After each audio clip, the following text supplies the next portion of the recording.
የአፍሪካ ምድር ብዙ አይነት ሰዎችን አፍርታ ይሆናል። ነገር ግን እንደዚህ አይነት ማተኛ ሰው አህጉሪቷ ላይ ተፈጥሮ አያውቅም። የቀድሞ የዩጋንዳ ፕሬዝዳንት ኢዲ አሚን ዳዳ ዩጋንዳ ከ70 ዓመታት በላይ በእንግሊዝ ቅኝ ግዛት ስር ከቆየች በኋላ ነፃነቷን በጥቅምት 9 ቀን 1992 ታገኘች። ከዛም ሚልተን ኦቦቴ የሀገሪቱ የመጀመሪያው ጠቅላይ ሚኒስትር ሆኑ። እንደ አውሮፓ አቆጣጠር በ1964 ሚልተን ኦቦቴ የዩጋንዳን ጦር በተሻለ ለመገንባት ጥሩ ልምድ አለው ብለው ካሰቡት ከጀነራል ኢዲ አሚን ዳዳ ጋር ጥምረት ፈጥረው ስራ ጀመሩ። ጠቅላይ ሚኒስትር ሚልተን ኦቦቴና ጀነራል ኢዲ አሚን ዳዳ ለሁለት ዓመታት አብረው ከሰሩ በኋላ ጠቅላይ ሚኒስትር ሚልተን ኦቦቴ ላይ ማንነታቸው ካልታወቁ ሰዎች ተደጋጋሚ የግድያ ሙከራ ይደረግባቸው ጀመር። ኦቦቴ ዙሪያቸውን መጠርጠር ጀመሩ። በተለይም በኢዲ አሚን ዳዳ ታማኝነት ላይ ጥርጣሬ አደረባቸው። እናም ጠቅላይ ሚኒስትር ሚልተን ኦቦቴ ኢዲ አሚን ዳዳ እንዲታሰር ትዕዛዝ ሰጥተው የኮመንዌልዝ የመሪዎች ጉባኤን ለመካፈል ወደ ሲንጋፖር አቀኑ። ኢዲ አሚን ዳዳ ግን ጠቅላይ ሚኒስትሩን አንድ እርምጃ ቀደማቸው።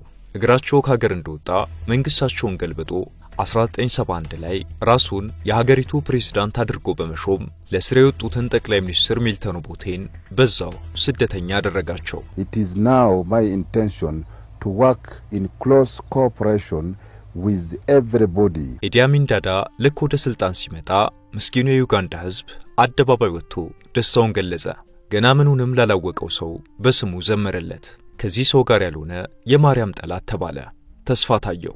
የናፈቀንን አይነት መሪ ያገኘን አለ። በቃ ከእንግዲህ ህይወታችን ተቀየረ ብሎ ጮቤ ረገጠ። ዩጋንዳም ሁነኛዋን ሰው አገኘች፣ የሚያቆማት የለም ተባለ። እናም ጉድና ጅራት ከወደ ኋላ ነው እንደሚባለው አጭር በሚባል ጊዜ ውስጥ የሰውየው አውሬነት ሲገለጥ ዩጋንዳ በአንድ እግሯ ቆመች።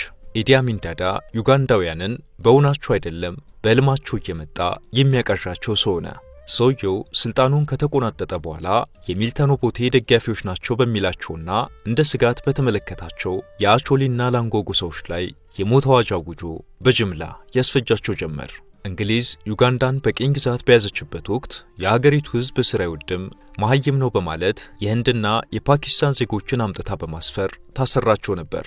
እነዚህ ሲያውያን ሱቆችን፣ ሬስቶራንቶችን፣ ልብስ ቤቶችን፣ ካፍቴሪያዎችንና የተለያዩ የንግድ ተቋማትን ከፍተው ይሰሩም ነበር። ኢዲ አሚን ዳዳ በአንድ ሁለት ማልዶ ካልጋው ላይ ከእንቅልፉ ሲነቃ ግን ይህንን አለ። ሌሊት 11 ሰዓት ላይ ፈጣሪ በህልሜ መጥቶ እንዲህ አለኝ፣ እነዚህ ሲያውያን ከአጠቃላይ የዩጋንዳ ህዝብ ቁጥር 1% እንኳን የማይሞሉ ቢሆኑም 90% የሚሆነውን የሀገሪቱን ኢኮኖሚ ተቆጣጥሯል። የሀገሪቱን ወጣት ስራ አጥ እንዲሆን ያደረጉት እነሱ ናቸው። ባንኮችና ሌሎች የፋይናንስ ተቋማት ሳይቀሩ በእነዚህ ሲያውያን ቁጥጥር ስር ናቸው። ስለዚህ ቶሎ ብለህ እነዚህን ሰዎች ፈጣሪ ከሀገር አስወጣ ብሎኛል አለ። ኢዲ አሚን ዳዳም በመነገታው በብሔራዊ ቴሌቪዥን መስኮት ብቅ ብሎ ከዚህ በኋላ ዩጋንዳ ውስጥ አንድም ሲያዊ ማየት አልፈልግም፣ ሀገራችንን እየዘረፋችሁ ነው፣ ዩጋንዳውያን በእናንተ ምክንያት ስራ ማግኘት አልቻሉም፣ ስለዚህ በ90 ቀናት ውስጥ ጣጣችሁን ጨርሳችሁ ከሀገራችን ውልቅ እንድትሉ የሚል ቀጭን ትዕዛዝ አስተላለፈ።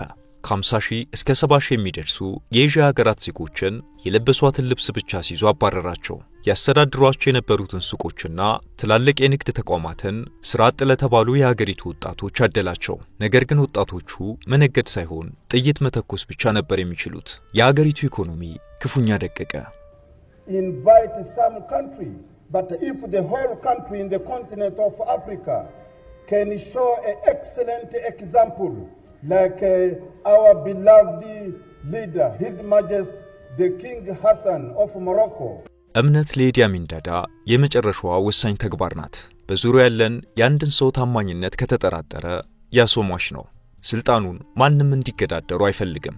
እጅግ አስገራሚውና አሰቃቂው ስልጣን ላይ በቆየባቸው 8 ዓመታት ውስጥ ወደ 300,000 የሚጠጉ ዩጋንዳውያንን ትብ ያድርጓል። የሚገርመው እነዚህ ሰዎች በሚገባው እንኳን መቀበር አይችሉም ነበር። ሬሳቸው ተቆራርጦ ወደ ቪክቶሪያ ሐይቅ እንዲጎረጎር ያደርጋል።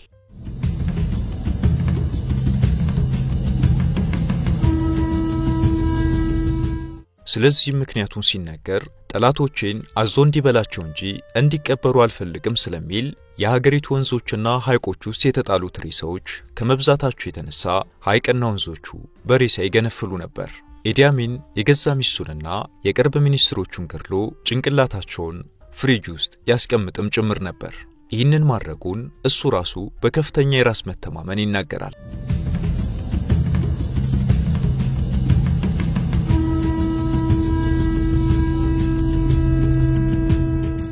መፈንቅለ መንግስት አድርጎና ብዙ ሰዎችን በአሰቃቂ ሁኔታ ገድሎ ወደ ስልጣን የመጣው ኢዲ አሚን ዳዳ ለምን የዩጋንዳ ፕሬዝዳንት እንደሆነ ሲጠየቅ ሁሌ እንዲህ ይላል።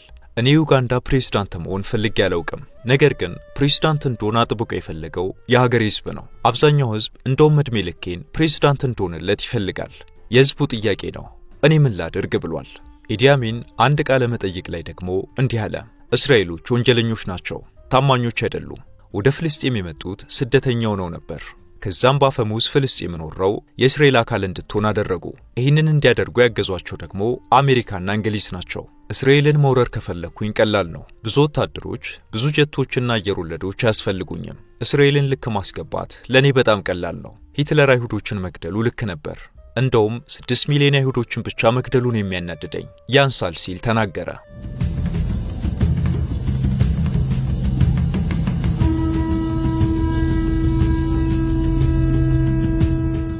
ግዙፍ ኢዲ አሚን ዳዳ በስፖርት ስለማለፉ ሰውነቱ ይመሰክራል። ከ1951 እስከ 1960 የዩጋንዳ የከባድ ሚዛን የቦክስ ሻምፒዮና ነበር። ሰውየው እጅግ ጨካኝ ነው። የሰዎች ስቃይ ደሳው ነው። ለሱ ሰው መግደል ስራ እንደ መስሪያው እንደሆነ የተረዱት የሰውየው የቅርብ አጋሮች ከጊዜ ወደ ጊዜ ገሸሽ እያደረጉት መጡ።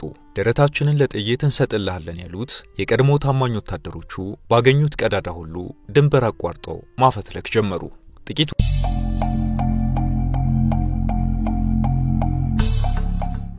የታንዛኒያው ፕሬዝዳንት ጁሊየስ ኔሬሬ እሳት ለብሶ እሳት ጎርሰው ሉዓላዊነታቸውን ለማስከበር ጦራቸውን ከተታሉ። በጥቂት ጊዜ ውስጥም ዝግጅታቸውን ጨርሰው ግዛታቸውን በወረሩ ኢዲ አሚን ዳዳ ላይ ጦራቸውን አዘመቱ። ጦርነቱ ተጀመረ። እስራኤልን ዋጋዋን ለመስጠት ለኔ እጅግ ቀላል ነው።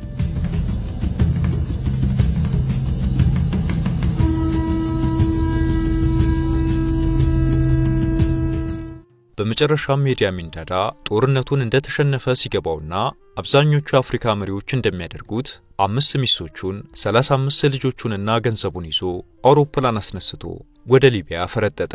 የሊቢያ መንግስትም ለጊዜው ተቀበለውና ብዙም ሳይቆይ መኖሪያን ፈልጋለው። ከዛም ኢዲ አሚን ከሊቢያ መዳረሻውን ሳውዲ አረቢያ ያደረገ።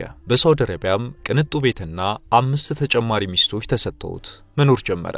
የሚያሳስነው ለፈጸመው ወንጀል ፍርድ ቤት ቆሞ ህዝቡ ፍትህ ሳያገኝ እዛው ሳውዲ ውስጥ እየኖረ ሁለቱም ኩላሊቶቹ ከጥቅም ውጭ ሆነው ህይወቱ አለፈ። አሳልፍላታለሁ ያላትንም ዩጋንዳ ተከፍሎ የማያልቅ ዕዳ፣ 200% የዋጋ ግሽበት፣ የላሸቀ ኢኮኖሚና በጦርነትና ግድያ ስነ ልቦና የተጎዳ ህዝብን ጥሎላት ሄደ። ዩጋንዳውያን ከኢዲ አሚን ዳዳም በኋላ እዳቸው አላለቀም። እንደ አሚን ዳዳም ባይሆን ኮሜዲም ትራጀዲም የተላበሱት ሰው ዮዌሪ ሙሴቬኒ ተከሰቱ። አንዳንዶች እኒህን ሰው ሲገልጿቸው አስቂኝም አሳቃቂም ይሏቸዋል። ዩጋንዳ በአሁኑ ፕሬዝዳንቷ ዮዌሪ ሙሴቬኒም በሌላ መልኩ ታምራቱ እንደቀጠለ ነው። ዮዌሪ ሙሴቬኒ ወጣ ያሉ ሰው ናቸው። ስልጣናቸውን ይወዳሉ። ወደ ስልጣን ሲመጡ በሁለት ጊዜ ብቻ ገድበውት የነበረውን የስልጣን ዘመን ወደ 4 ተርም አሳድገዋል። በመጨረሻም ስልጣን ሲጥማቸው እንደውም የስልጣን ገደብ የሚባል ነገር ያስፈልግም ብለው ህገ መንግስቱን አሻሽለዋል። ሰውየው ተቃዋሚዎቻቸውን እንደ አብዛኛው የአፍሪካ መሪ ከርቸሌ ይወረውራሉ፣ ቶርች ያስደርጋሉ፣ ከሀገር ያሰድዳሉ፣ በጣም አስኪ መስሎ ከታያቸው ያስገድላሉ። ዮዌሪ ሙሴቬኒ የወር ደሞዜ ወደ $1000 ገደማ ነው ቢሉም በወር ግን ወደ $4.1 ሚሊዮን እንደሚያገኙ ይጎራባቸዋል። በሀገሪቱ የሚገኙ አብዛኞቹ ባለኮከብ ቅንጡ ሆቴሎች የሳቸው ናቸው። ሰፊ እርሻዎችና ወደ 1000 የሚጠጉ ባለግዙፍ ቀንድ ላሞች የሚገኙበት የእንስሳት ተዋጽኦ አምራች ድርጅት አላቸው። የሳቸውን ጨምሮ በሀገሪቱ ለሚገኙ ትላልቅ ሆቴሎች ወተት የሚያከፋፍሉት እሳቸው ናቸው። አጠቃላይ የሰውየው ሀብት ወደ $4 ቢሊዮን ገደማ ይገመታል። እንደ BMW፣ ሊሞዚንና መርቸዲስ ቤንስ በመሳሰሉ ውድ መኪኖቻቸው ይንሸራሸራሉ። የግል ጀት ሳይቀራላቸው። ሙሴቬኒ እንደሚሉት ይህንን ሁሉ ሀብት ያካበቱት $1000 በማይሞላ ደሞዛቸው ነው። Who are born here, we are indigenous of this area, saving us from disease. ሰውየው ሲፈልጋቸው ራሳቸው አስመረቀው በከፈቱት ቸርች እሁድ እየሄዱ ህዝቡን ያስተምራሉ። ሲፈልጋቸው ቢሮአቸው ውስጥ የአካል ብቃት እንቅስቃሴ እያደረጉ ተቀርጸው ህዝቤ እንዳትወፍር እነዚህን ቀለል ያሉ ስፖርቶች ስራ ብለው ቪዲዮ ይለቃሉ። ድብርት ቢጤ የተጫጫናቸው መስሎ ሲሰማቸው ኬንዌስና ሚስቱን ሳይቀር ቤተ መንግስት ድረስ አስጠርተው ይጋብዛሉ። ዮሪ ሙሴቬኒ ከሳቸው ባለፈ ጀብደኛና አነጋጋሪ ልጅ አላቸው። ይሄ ልጃቸው አንዳንዶች ለሳቸውም ስልጣን ያሰጋል ሲሉ ይጠረጥሩታል። የዩጋንዳ ጦር ከፍተኛ መኮንን የሆነው ሌተናል ጀነራል ሞሃዚ ካይኔሩጋባ አሁንም አነጋጋሪ ሰው ነው። ሞሃዚ ካይኔሩጋባ በይፋዊ የትዊተር ገጹ ላይ በኢትዮጵያ የሰሜኑ ጦርነት ወቅት ትግራይን እከላከላለሁ ብሎ ካሰፈረ ከሰዓታት በኋላ ዳግማዊ ምኒልክ አያታችን ናቸው በማለት ኢትዮጵያን የተመለከተ ሌላ ትዊት ለጥፎ ነበር። ልጅየው ምንም ባልተፈጠረበት ድንገት ብድግ ብሎ ደግሞ እኔና ሰራዊቴ የኬንያን መዲና ናይሮቢን ለመያዝ 2 ሳምንታት ብቻ ይበቃናል ሲል በትዊተር ገጹ ላይ ጽፎ ኬንያውያንን አስቆጥቶ ነበር። የዚሁ የፕሬዝዳንት ዮሪ ሙሴቬኒ ልጅ ሌላኛው አነጋጋሪ ጽሑፉ ደግሞ የጣሊያኗን ጠቅላይ ሚኒስትር የተመለከተ ነበር።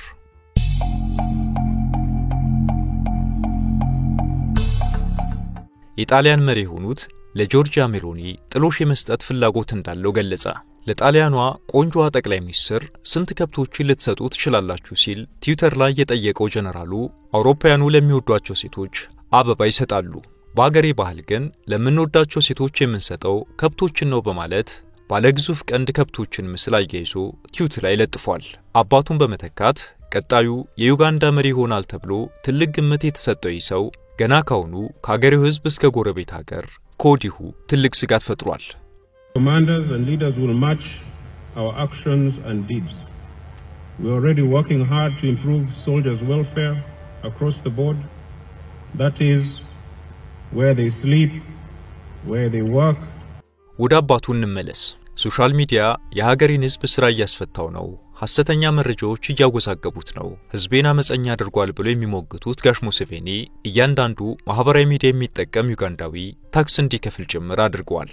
እጅግ የተማሩ የአፍሪካ መሪ የሚባሉት ሙሴቬኒ በሕግ በቲዮሎጂና በስነ ጽሑፍ 3 የዶክተሬት ዲግሪዎች አሏቸው። ከተለያዩ ዩኒቨርሲቲዎችም 7 የክብር ዶክተሬት ማዕረጎችን አግኝተዋል። ለ6ኛ ዙር ሀገሪቱን ለመምራት ቦብ ዋይን ከሚባል የ38 ዓመት ሙዚቀኛ ጋር ለምርጫ የተወዳደሩት ሙሴቬኒ ምርጫውን በማሸነፋቸው ለ41 ዓመታት በስልጣን ላይ ይቆያሉ ማለት ነው። የሲኤንኤን ጋዜጠኛ የሆነችው ክርስቲያና ማንፖር እንዲህ ስትል ትጠይቃቸዋለች። ከዩጋንዳ አጠቃላይ የህዝብ ቁጥር ውስጥ 85% የሚሆነው ህዝብ እድሜው ከ35 ዓመት በታች ነው። እርሶ በስልጣን ላይ አሁን 36 ዓመት ቆይተዋል። እነዚህ ወጣቶች እርሶ ስልጣን ሲይዙ እንደውም አልተወለዱም ነበር።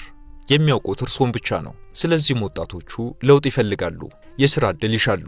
ለምን አሁንም በስልጣን ላይ መቆየት ፈለጉ አለቻቸው። እሳቸውን ፈገግ ብለው ምን መሰለሽ የጤናውን ዘርፍ አዘመኜ እነዚህ 85% የሚሆኑት የሀገሪቱ ወጣቶች ተወልደው በህፃናት በሽታ ወይም በፖሊዮ መቀንጨር ሳይሞቱ እዚህ እንዲደርሱ ያደረኳቸው ያስተማርኳቸው እኔ እኮ ነኝ። ዩጋንዳ በዓለማችን 7ኛዋ ፈጣን የኢኮኖሚ እድገትን በማስመዝገብ ላይ ያለች ሀገር ናት። ከድህነት ወጥተን በቅርቡ መካከለኛ ገቢ ካላቸው ሀገራት ተርታ ልንመደብ ነው። መረጃዎችሽን በደንብ አጣሪ እንጂ ወጣቱ በስልጣን ላይ እንዲቆይ ይፈልጋል አሏት።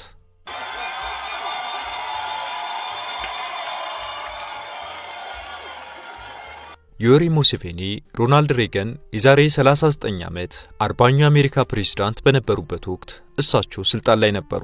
ጆርጅ ኤች.ደብሊው ቡሽ ወይም ትልቁ ቡሽ መጥተው ሲሄዱ የዩጋንዳው ፕሬዝዳንት ዮሪ ሙሴቬኒ ስልጣን ላይ ናቸው። ቢል ክሊንተን ተመርጠው አሜሪካን 2 ዙር አገልግለው ስልጣን ሲለቁ ሙሴቬኒ ስልጣን ላይ ናቸው። ጆርጅ ደብሊው ቡሽ ወይም ትንሹ ቡሽ ወደ ነጩ ቤተ መንግስት ገብተው 8 ዓመታትን አገልግለው ጡረታ ሲወጡ ዮሪ ሙሴቬኒ ስልጣን ላይ ናቸው። ባራክ ኦባማ የመጀመሪያው ጥቁር አሜሪካ ፕሬዝዳንት ሆነው ተመርጠው ያንን ሁሉ ታሪክ ሰርተው ሲወርዱ እሳቸው ግን አይነክ ሆነው አሁንም ስልጣን ላይ ናቸው። ዶናልድ ትራምፕ 45ኛው የአሜሪካ ፕሬዝዳንት ሆነው በታምር ስልጣን ሲይዙ እሳቸው አሁንም የዚች ምስኪን ሀገር ፕሬዝዳንት ናቸው። ፕሬዝዳንት ዶናልድ ትራምፕ አንድ ዙር አገልግለው ወርደው ጆ ባይደን ሲመጡም አሁንም ዮሪ ሙሴቬኒ በስልጣን ላይ ናቸው። ጆ ባይደን አንድ ዙር አገልግለው እርጅና ላላውስ ቢላቸውና ለሁለተኛው ዙር ከውድድር ውጭ ቢሆኑ ጆ ባይደን መጥተው ሄደው በድጋሜ አሜሪካንን ለማስተዳደር የተመረጡት ዶናልድ ትራምፕ ወደ ነጩ ቤተ መንግስት ሲመለሱ ዮሪ ሙሴቬኒ አሁንም በቦታቸው ላይ ናቸው። 7 የአሜሪካ ፕሬዝዳንቶች ተመርጠው ህዝብ አገልግለውና ዘመናቸውን ጨርሰው ስልጣን ሲለቁ ዮሪ ሙሴቬኒ ግን አሁንም በዛሬው ዕለት ለ40 ዓመታት ስልጣን ላይ የሙጥኝ እንዳሉ ናቸው።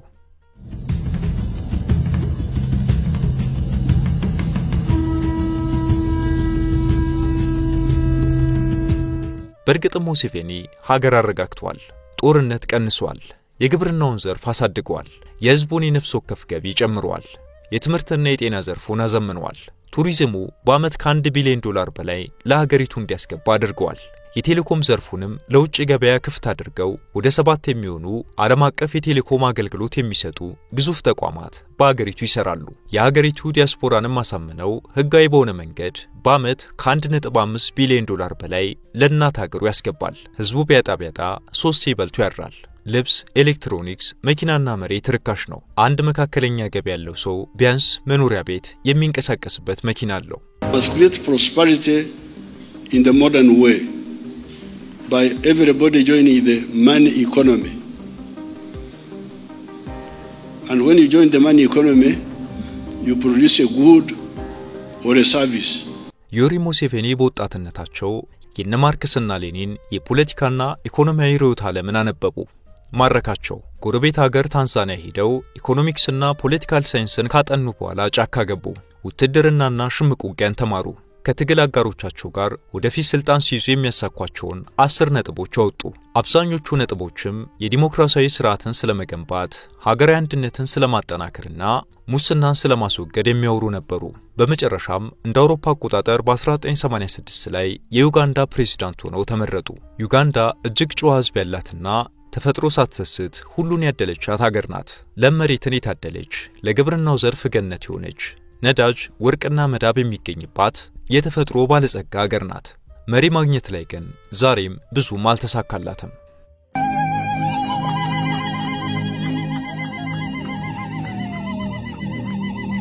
አብራችሁን ስለነበራችሁ እናመሰግናለን። የዛሬውን በዚሁ አበቃን። በሌላ ዝግጅት እስከምንገናኝ ቸር ቆዩን።